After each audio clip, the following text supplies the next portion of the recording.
BPL এর পর্দা ওঠায় ব্যস্ততা বেড়েছে বাংলাদেশি ক্রিকেট প্রেমীদের। তবে শুক্রবারে শুধু সিলেট নয়, টাইগার ভক্তদের আগ্রহে ছিল অস্ট্রেলিয়ার পার্থ। কারণটা রিশাদ হোসেন, বিগ ব্যাশে বাংলাদেশের একমাত্র প্রতিনিধি। নিজের চতুর্থ ম্যাচেও আপন রঙে রঙিন এই টাইগার লেগ স্পিনার। পার্থ স্কোরচার্সের বিপক্ষে দলের সেরা বোলার রিশাদ।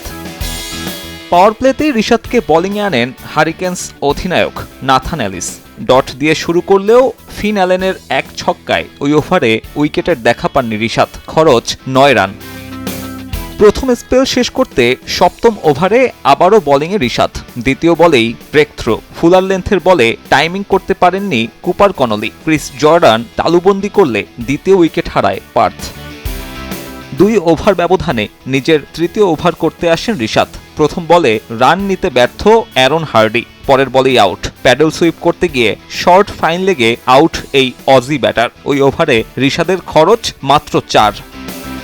ইনিংসের ১৬তম ওভারে নিজের স্পেল শেষ করেন রিশাদ। তার করা প্রথম ২ বলে লরি ইভান্স নেন ৮ রান। এরপর স্টক ডেলিভারিতে বাজিমাত। ডাউন দ্য উইকেট খেলতে গিয়ে স্ট্যাম্পিং ইভান্স ৩ উইকেট নিয়ে নিজের স্পেল শেষ করেন রিশাদ হোসেন।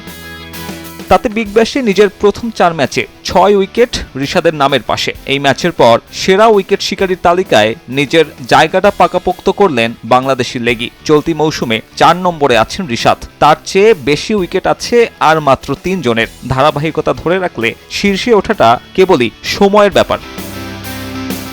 সোমবার মেলবোর্ন রেনেগেটসের বিপক্ষে নিজেদের পরবর্তী ম্যাচে মাঠে নামবে হোবার্ট। টেবিলের তলানিতে থাকা দলটার বিপক্ষেও জয়ের ধারা অব্যাহত রাখতে চাইবে বর্তমান চ্যাম্পিয়নরা। সাব্বির মিথুন, সময় সংবাদ।